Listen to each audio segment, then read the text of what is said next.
Greetings, Mark Rang here, publisher of the Conway Daily Sun, and my guest today is John Kiper.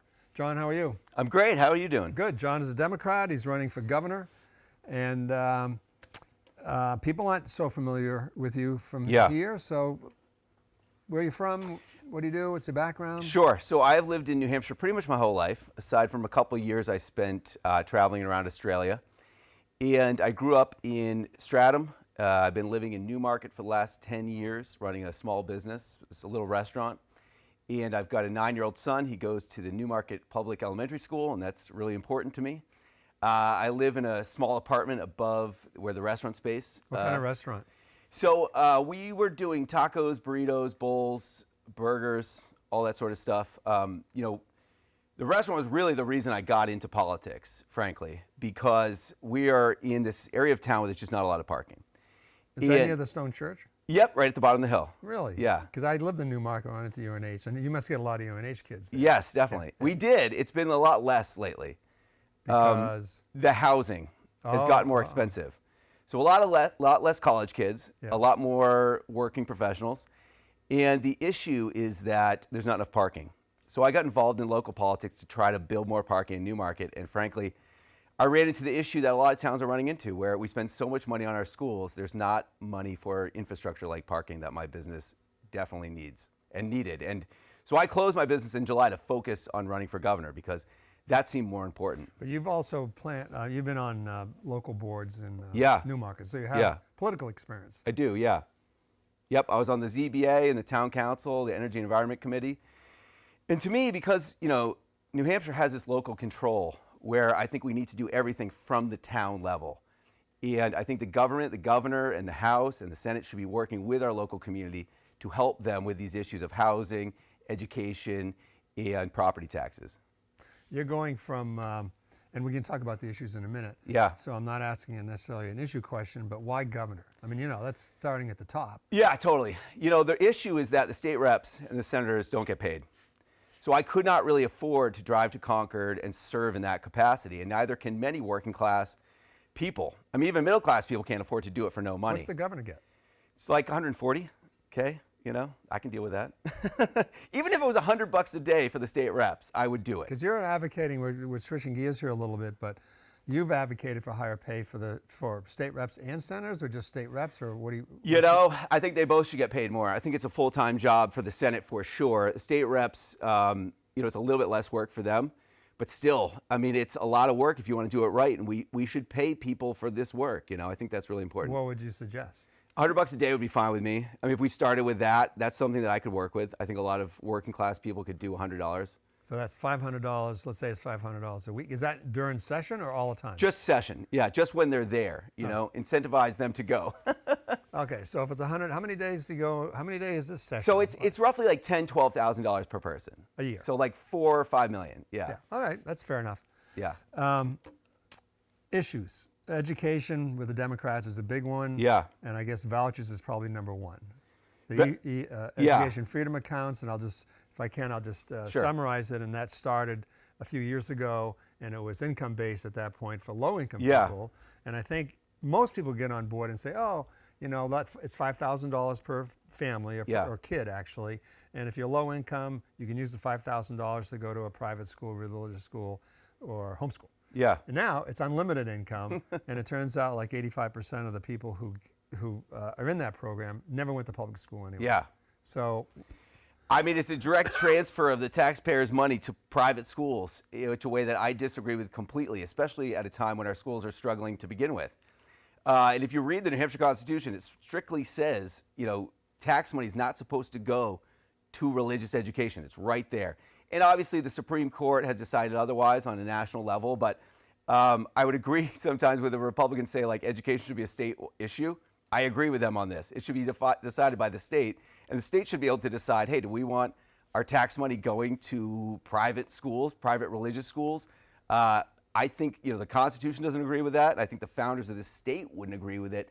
And I don't agree with it, particularly at a time, like I said, when our schools are struggling so much already. What about this idea of just, about a school choice? It's about giving parents who don't want to go, they have kids that don't fit into public school for whatever reason. It's really like, okay, it's another aid to have school choice. I understand that for, a small group of children, the public school system doesn't work. But we have charter schools, and I think it's good for people to have options. But I think the idea that the state is going to pay for people to go to private school undermines the public school system. And we do, when you say charter schools, we have various types of charter schools. Yeah. We have public charter schools, which do get money from the state. Yeah. And then we have just regular other schools that are just private schools. Yeah. Montessori schools. Right. Waldorf. Yeah. And the other thing that's kicking around the State House now is this idea of open enrollment. Yeah. And open enrollment is that, you could send your kid, you can send your kid anywhere. I mean, you can send your kid anywhere, but if you're in Conway, let's say, and you want to go to Moultonboro, not only does the kid go to Moultonboro, but Conway has to pay Moultonboro for that proportion of that cost, like whatever the per student cost is in that town. Yeah. This really is the legislature, the Republicans, solving a problem that I don't think exists. I don't see a lot of people asking for open enrollment. And it's going to create a lot of budgetary issues for these towns. How do you plan if you don't know who's coming and who's going and how much you're paying? So it just seems to me like another way for the Republicans to undermine public education, to make the whole system sort of more fragile, so that then later they can go, see, you guys screwed up the public school system. We need more vouchers. We need more kids going to private school. And it really is part of their plan. I think, people need to recognize that the Republicans in our state house are not your grandparents' Republicans. This is the Free State Project takeover of the New Hampshire House, and they aren't small government Republicans, and they're not low-tax Republicans. They're no government Free Staters. They're no-tax Free Staters. They don't want the government to exist at all. They're basically anarchists in a lot of ways. And I don't think people realize how radical their whole vision is. And they start with the public school system, and then they work their way out. And they literally don't want government to exist. I know, it is pretty extreme for sure. Now, it's easy to be against the vouchers or open enrollment, but I think you could also make the argument that the reason why there's so much interest in alternative schools is because our public school system has failed in a lot of people's minds. So what about reforms there? I mean, we all, in Conway, there's a lot of pushback to our school system. Most school systems have low test scores now. Yeah. I would agree that the public school system definitely could be improved. I think every system in our state can be improved. I just don't think pulling money out of that is the way to do it. I think, we really need to focus on outcomes. Newmarket, my town of Newmarket, our schools do really, really well. And frankly, they're not the most, we don't have the highest, expenditure on school for the school budget in the state or anything. You must have a pretty good. We're in the middle, Socioeconomically, you must have some high-end well, people. the tough part about Newmarket is it's 50% renters. So we have a lot of fluctuating population, which sometimes can be difficult for trying to get things past the voters, because half the people are renting and aren't always as, interested in what's happening in the town politics because they might not be there that long. So that can create some difficulties. But ultimately, our school does really well. I think that there's lessons that we can learn from other school systems around the country and around. Like what? Mississippi. Have you heard about the miracle of Mississippi? No. So they went from being, I think, 49 or 50th in education to, I think they're right in the middle now, around 20, 30s. I can't remember the exact number. But basically what they did for a very little amount of money is they just focused on literacy at grade 4, grades 3 and grade 4.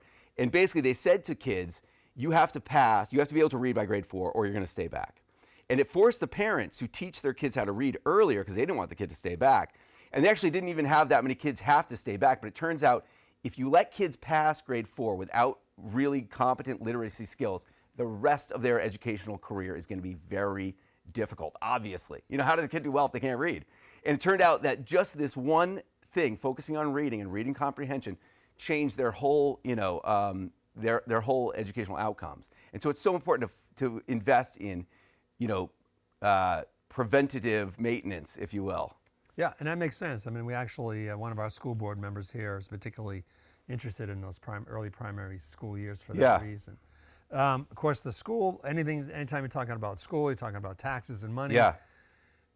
What about, I mean, the state has eliminated the interest and dividends tax. Yeah. It's cut back on the BET, the business enterprise tax, Yeah. and the profits tax. What are your thoughts on all that? We definitely need to bring back the interest and dividends tax. We definitely need, slightly higher business taxes. As a restaurant owner, the rooms and meals went from 9 to 8.5 while I was running my restaurant.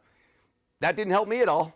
You know what I mean? That's a couple $1,000 at the end of the day for a 200-seat restaurant. But the aggregate for the state is hundreds of millions of dollars lost. Yeah, and I'll speak for our community here, but we've had our legislators sponsor like the $2 hotel fee, for communities like us. Yeah. We generate a ton of money, goes Yeah. to the state, and we're stuck with paying for the municipal services. Yeah. And this is a free stater thing, is that they think, well, if you add a $2 fee to a hotel room, it's a tax. Right. Which is, saying, oh, if you spend $200 on a hotel room, it's going to discourage people to, stay in the hotel room because you have a $2 fee. Well, obviously. All right. So what about, now one of the things you say on your website is that this myth about already we have a sales tax. Yeah. I mean, sales income tax.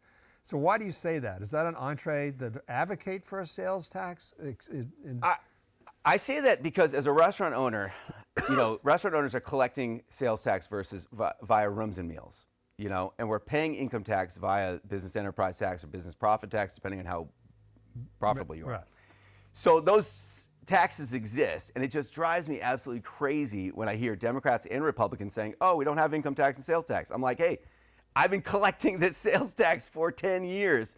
And it's to me like a straight slap in the face when they say that, because I'm like, you're just not even acknowledging the absolutely annoying work that it is to collect this tax, pay it to the state when, I opened a restaurant to sell burgers and beer, not be a tax collector for the state of New Hampshire, yet I'm obligated to do it. And I recognize why that's a necessary part of, society to have taxes. We need it to keep the engine going, to keep the state, functioning. And it's just a matter of who's paying and how much they're paying, and that's a conversation that we need to have in New Hampshire. I mean, I think people, and I'm going to ask you whether you support any enlargement of the sales tax or an income tax, and I think people who are against broad-based taxes would be against personal income tax, because you can lose people move to Massachusetts, for instance, not to pay an income tax. Yeah. But what about a sales tax? I mean, that always seems to be like a pretty easy, if it's not regressive and you exclude food and a few things like that,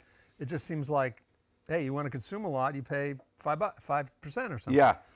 I generally think that we should have this conversation. And as governor, what I would like to do is facilitate a number of, conversations around the state, working groups where people could come and say, hey, this is a type of tax that I think we should do as opposed to property tax, income tax, sales tax, value-added tax, consumption tax, whatever. Because ultimately, we need to come to a consensus so that we're not doing what happened with the SWEPT, statewide education property tax, where we implement something and 4 or 6 years down the line, whoever's paying it says, we don't want to do this anymore, So we need to have a consensus. We need to let people say their piece. And I want to hear what people have to say. You say income tax, he says sales tax. What's your argument for it? And what do we do to get to 60% of the state being an agreement with how we get away from relying so heavily on property taxes? Again, on your website, you got this Freedom First housing. I mean, what can I guess there's a Champions program that money was taken away, but what can the governor or the state do for housing? It's a local. Everybody's got that issue. Yeah, it's local control, and I understand that, and that was why my time on the zoning board and in the town council, going to planning board meetings, I think really gave me an insight into this issue. And I think a lot of it comes down to just educating planning and zoning boards about, hey, this is why we need this project pushed through. And sometimes it's kind of easy, I think, to say no, when you have a couple of loud voices, neighbors saying, hey, we don't want this project here. But really, the greater area might need the housing. And maybe there's people that can't speak because they're not in that town, but they might potentially be living in that apartment building. So I would be happy as governor to literally show up to these zoning board meetings, show up to these planning board meetings and say, hey, this is why we need this housing right here. And really trying to explain to people, when we don't have enough housing in North Conway, it affects everybody else. You end up with homeless people in Manchester because we didn't build enough housing in Newmarket. You know, one of the issues, though, with the housing from the state level is and it's always this, on all these issues, about state control versus local control. Yeah. You know, and there's the ADU thing now. You can, people are permitted everywhere to build ADUs that are not attached to your home. Yeah. And all that. So what do you think about that? I mean, how much should it just be left to the town, period? You know, I think it's got to be both, because a lot of the towns need wastewater treatment facilities, for instance, and a lot of them don't have the money to do it. And this is kind of the problem in New Hampshire that people got to realize, is when we don't have enough revenue coming into the state, there's not enough money for the state to help out with wastewater treatment plants and water pipes and sidewalks, the things that cities and towns need to expand. And that's why it's so important that we get more revenue coming in for all of these reasons, one of which is housing. All right, so now I'm just going through these issues, yeah, no worries. and you're doing a great job by concisely cannabis. Cannabis. What about it? What about it? Legalize it. At this point, you know, I'm not even getting into the details about how I'd like to see it legalized. Through the state or private? It really depends on the makeup in the Senate, frankly. If it's more Republican or more Democrat, what they're going to want to see in a bill. But at this point, it's been so long. Let's just get it passed, you know. And like I said, whatever the legislature comes up with, whatever the cannabis lobby wants to see, I will support it. I mean, the last bill that Sununu was willing to sign was not good, and that didn't pass for a reason. But you know, I'm open. I want to hear the conversation, and I'll sign the bill. But conceptually, you're in favor of it. Yeah. Ranked choice voting. I think it's a great idea. Yeah, I'd love to see more of that. I mean, some people say you get to vote twice. It is. It's an interesting, you know, it's an interesting concept, and I will say you got to explain it to people, because it's a little bit more complicated than just voting for somebody. But I think it would have offered me a lot of opportunities in the last primary, because there was people that didn't want to vote for me. They liked me. They agreed with me, but they're like, I want to vote for the winner. You know, I don't want to vote for the person that's going to lose. And that was just kind of frustrating. So I think it would have opened up room for candidates like me, for non-establishment candidates. Because the idea is that if you don't get 50%, you don't win. Yeah. Right? And then if you voted for you and you were in third, that second choice, then you'd move up. Yeah. So eventually someone gets 50%. So the idea is that people, like you just said, I'm not going to waste my vote on John Kiper because he ain't going to win. So I'm going to vote for one of the two lesser candidates, for instance. All righty. Second Amendment. I am a proponent of the Second Amendment. I have took the hunter safety course many, many years ago. And I think it's important that we respect the Constitution, respect the Second Amendment, respect people's right to own firearms. And I will not be signing any, AR-15 bans as governor or really anything like that. I think New Hampshire is generally a safe state. I certainly think we should keep firearms out of the hands of dangerous people. You mean like red flag laws? I think we got to be careful with red flag laws, to be honest with you. And my reasoning for that is, right now, with the way the Trump administration has been behaving, what if they say being a Democrat's a mental illness? We're going to disarm the Democrats because they've gone too far or something. I don't think that's out of the realm of possibility in the way that they've been talking about the Second Amendment and the left. I mean, looking at how they reacted to this guy, Alex Preddy, getting shot and him having a firearm on him. I mean, Donald Trump said you shouldn't have firearms. You shouldn't be carrying around firearms, where are my Second Amendment advocates, criticizing him for that? So I think the other thing, too, people got to realize is since 2020, a lot of people that are minorities and women and even in the LGBTQ community have been purchasing firearms. So this is no longer just conservatives. There's people on the left that are learning how to use firearms, are finding it as a hobby, something that they enjoy doing. And I wouldn't want to now, stop that or prevent people from exercising that right. What about the sort of the hot topic with the Second Amendment is this campus carry. And I'll tell you though, and I'm a gun guy, I'm a New Hampshire native, used to hunt and all that. Having drunken freshmen carrying around guns, it's like what could possibly go wrong? I 100% agree, and I agree with you that I'm in favor of the Second Amendment. That doesn't mean that we should have drunken college kids running around with firearms. That clearly does not seem like a good idea. Particularly in dormitory style housing, we have a lot of people and maybe multiple people living in one room. So it's really important that we keep our firearms locked up, and are treating these like the dangerous things that they are. I think that we could do a lot more to encourage safe ownership of firearms in this state and in this country, in writ large. Okay, politics. Yeah. So that's what we're here for, right? Yeah, exactly. So Cindy Warmington announced yesterday. I heard about that. And she lost to Joyce Craig. She's a Democrat, of course, and she lost to Joyce Craig in the primary 2 years ago. Yeah. And of course, Joyce lost to Governor Ayotte. Yeah. So before you get to Governor Ayotte, you got to beat her. How do you do that? I'm really disappointed that we have to go through this again, frankly, that she is running again. I think it's clear to me from having spent, 10 or so years in my restaurant talking to independent voters, Democrats, Republicans, that there is just no way someone with Purdue Pharma lobbyist on their resume is going to get elected. They might win. She might be able to convince enough Democrats that that's true, but the independents are not going to go for it. And think about it. You got Kelly Ayotte, Blackstone lobbyist, Cindy Warmington, Purdue Pharma, OxyContin lobbyist. Pretty similar background. And I think the average independent voter is going to look at that and go, Blackstone's kind of bad, bought up a bunch of housing and made my rent higher. OxyContin killed my kid. But isn't it though a little unfair, because I think she represented whoever she represented like 25 years ago. She continued to represent pain clinics up until very recently. I mean, she's received tons of money from these pain clinics that were basically these OxyContin farms that were putting out these drugs into the community and hooked a lot of people on opioids. So, and she still to this day has not said that she regrets working for Purdue Pharma, representing Purdue Pharma, which is really the clincher to me. Just say that you regret it and that you wish you hadn't done it. Even if you don't believe it, say it. I mean, I've talked to some hardcore Democrats who have told me that they've been in a room with her one-on-one, and she will not say she regrets working for Purdue Pharma. And they've said to me, they're like, I'm not going to vote for her. And this is not just a few people. This is people that have fought for democratic ideals forever. And the Democrats got to ask themselves, are we the party of lobbyists for Purdue Pharma or the party of the working class?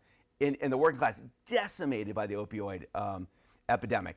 And I think the important part is that for the independent voter who's not paying as much attention as you or I are, probably not watching the news as much, probably doesn't even know much about the governor's race right now, all they're going to hear, and Kelly Ayotte and the Republicans are just going to run this on repeat, is lobbyists for Purdue Pharma. That's all they're going to hear. The nuance about how many years ago it was or whatever is going to be completely lost. Nothing else will get through. None of her policy ideas will get through. All they will hear is that. And I mean, already the Republicans have started that chant, and it's just going to get louder and louder and louder. And my issue, frankly, is that I don't think the Democratic Party should be the party of Purdue Pharma lobbyists. And I think for the independent voter to go, oh, this is what you guys are doing now? I mean, I remember last time when, Joyce Craig and Cindy Warmington were running, and I would tell people, especially Democratic voters who weren't paying attention, they'd come to my restaurant. And they'd say, who's running again? I'd say, Joyce Craig, mayor of Manchester. Her big hang-up is housing and homelessness and stuff. And Cindy Warmington, her big hang-up is she was a lobbyist for Purdue Pharma. And I just remember seeing people's faces, and they're like, these are the candidates? These are the candidates. 8 years of Sununu, and this is what you've presented us? And people were just literally horrified. And they were like, this is madness. This doesn't make any sense. And that was why I was running, because I knew. I'm like, Joyce Craig is going to lose because she was the mayor of the biggest city in New Hampshire. It's not her fault. But when people think of Manchester, they think of the crime, and they think of the homelessness, and they think of just not New Hampshire. New Hampshire's these little towns. Right. It's not a big city. And if they had looked at the numbers as I did, we haven't elected a mayor of Manchester governor in 100+ years. And this just shows you that the Democratic establishment, the people who are really championing people like Cindy Warmington, Joyce Craig, are so out of touch with the average independent voter, and even with a lot of the Democrats. Because what happens is, this happens. You have your friend group, right? And you have the people you spend time with. And I think most of these people in positions of power in the Democratic circles hang out exclusively with Democrats, and not just like fringe Democrats, like the most hardcore Democrats. So they're so used to eating their own, message and hearing their own message that they just get amped up thinking that there's nothing that can, get in their way. And that, Joyce Craig's the best candidate, and then lose by 9.5 points. And then this is what's so funny to me. I've been running for governor for 7 months, and the whole time when I'm calling donors and talking, trying to get endorsements, people are saying, oh, well, I think Cindy's going to run. I think this other guy's going to run. I think this other guy's going to run. I'm waiting. Basically, I'm waiting for the establishment to tell me who to vote for or who to support. And I'm like, they've given you bad candidates for now 10 years straight. And you think that this same group of Ray Buckley and these other people are going to now, after 10 years, suddenly figure out what the average independent voter of New Hampshire wants? Like, no way. It's not going to happen. You remember W.C. Fields? Yes. Okay, you're old enough to even remember that. So he always said, I don't vote for anybody, I vote against people. Yeah. So, Kelly Ayotte, she's vetoed a whole bunch of bills that were from the fringe right. Yeah. Why would you vote against? Why not Kelly? She's just doing a... I'll be honest with you, I don't blame Kelly for the situation that we're in. Sununu was able to glide through off of millions, if not billions, of dollars in COVID money. That papered over all of the financial issues in our state, on the town level, on the school level. We're all getting all this money. Now we're suffering with inflation, this high debt. And what Kelly's doing is she's trying to just keep the boat, from tipping, keep the boat afloat, get through to 2028 when she's going to run for Senate, I think. And this has been the attitude of pretty much every governor in New Hampshire for quite a while, is I'm not going to change anything in terms of how we raise revenue. I'm not going to fund the schools properly. I'm not going to do what, the courts through Claremont are telling us. I'm just going to skate through, and then I'm going to use it as a stepping stool to another office. And I think this clearly is the pattern. And Kelly has been doing a very good job at staying in the middle, and I think she successfully made both sides mad at her, which is, a technique, I guess, but still maintained, I think, some level of centrism. But ultimately, is she going to solve the school crisis, the school funding crisis? No. Is she going to lower your property taxes? No. Is she going to build any, meaningful amount of housing? Absolutely not. She is going to maintain the status quo as Sununu did before her. But having said that, if you're, let's say magically you're governor. Yeah. We got a Republican House, a Republican Senate, and we have executive councils, which is an oddball thing that the state of New Hampshire has. So the governor doesn't have a whole lot of power to begin with. And if you're a Democratic governor and everybody else is Republican, you're like, except for vetoing, what else can you do? Totally, yeah. I think there's a way you can work the bully pulpit, pretty well to make sure that everyone is aware of kind of the more fringe bills that are coming out of the State House. Because I think, one of the big issues is that we've had, and you guys are doing great work here, but to just the fact that journalism in New Hampshire has just shrunk locally. People aren't covering the State House like they did, 10 or 20 years ago. There's not a reporter from Exeter Newsletter up there and Portsmouth Herald. So people are just not getting the message, and Trump has sort of made everyone just think about national politics. And as governor, I really want to make sure people are paying attention to what's happening in Concord, continuing to use my social media platform to inform those people who maybe aren't watching WMUR or reading your newspaper, and making sure we're getting the message out there that, hey, this is what I'm trying to do to help you in terms of housing, property taxes, and education funding, and this is how the Republicans are blocking me. And if you want me to do these things for you, you got to give me the majorities come the next election. I'm sure you could talk about Trump forever, but how do you think Trump is going to affect the governor's race or any of the races in New Hampshire? Well, it'll be interesting if he recognizes that the ICE facility in Merrimack is probably bad for Republican politics in New Hampshire. One of the reasons, allegedly, that he pulled ICE out of Maine was because it was going to hurt Susan Collins' reelection bid. So I've been on the Twitter, or whatever it is, X now, sort of trying to get him, saying, hey, Trump, you sure you want to do this, buddy?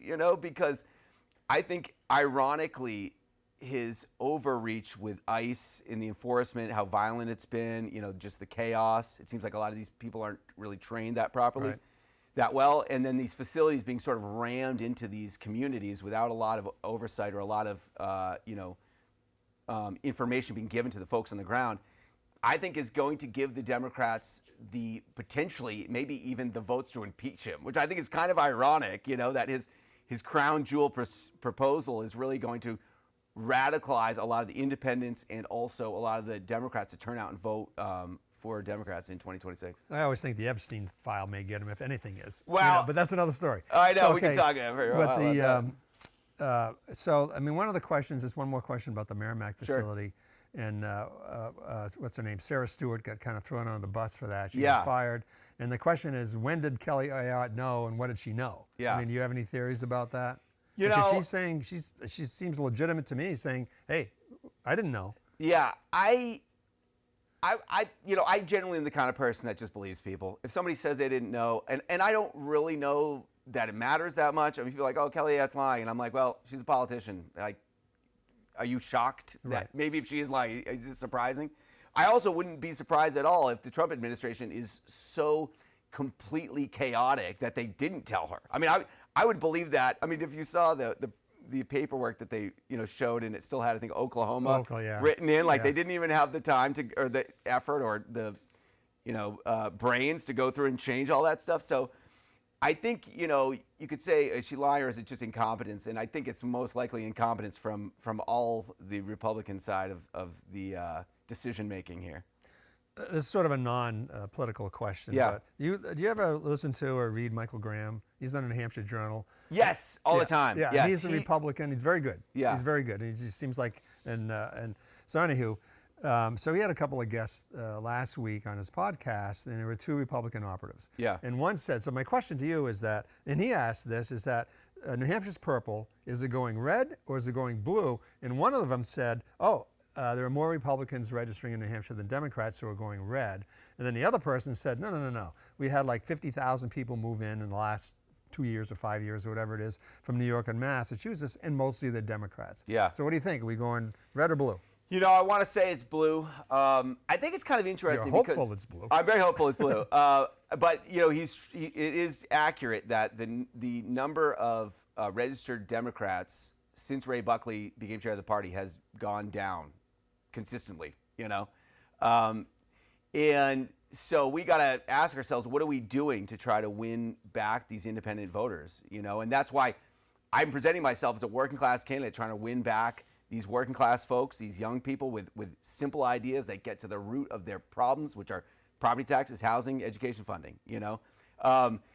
Now it's hard to know. Democrats a big tent, and the leadership is seeming to take us in a different direction. So it's hard to say which way the voters are going to go.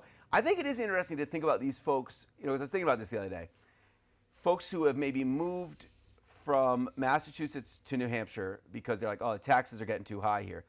But I think those people might be used to like a slightly higher level of services. Once they get here, it's like, hey, where's this? Where's that? Yeah. And so I have a feeling those people are going to support Democrats because they're going to look at what's happening right now. And I think, and if I didn't say this clearly enough, I don't think that the current Republican Party is really following any sort of traditional conservative values in terms of fiscal responsibility, fiscal conservative, being conservative with the money. I mean, clearly the vouchers are not being conservative with the money, and also it's not.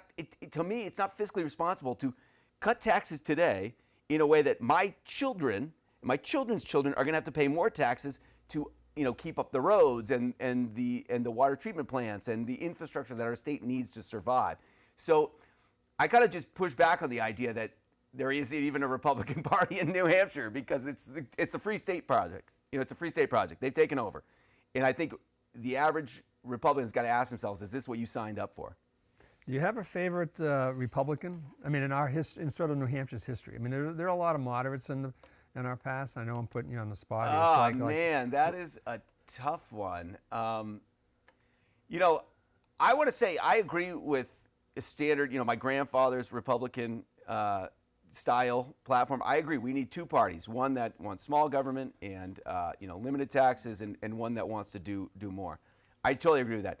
The problem is the current Republicans, they want no taxes and no government, which is closer to anarchy. So it's just such a hard. We're in such a hard position with that stuff, trying to explain to people like, hey, the Republicans that you may have voted for 10 or 20 years ago in New Hampshire, they wouldn't even be able to get elected with these Well, folks. it's funny you say that because Steve Dupree, he's been the head of the Republican Party, not now, but was for off and on for 20 years. And so he was in the other day, and he ran for Congress 20 years ago or whatever, and he says, he's a Warren Rudman guy. Yeah. And he said, when Steve ran, like, 3/4 of us were pro-choice. Yeah. And now if you're pro-choice and a Republican, huh, that's interesting. Hey, John, we're out of time. In fact, we're 2 minutes over. Rob's yelling in my ear. Good to see you. Hey, it was great. And come back. It's a long season. We got till next fall. All right, great. Yeah. Okay.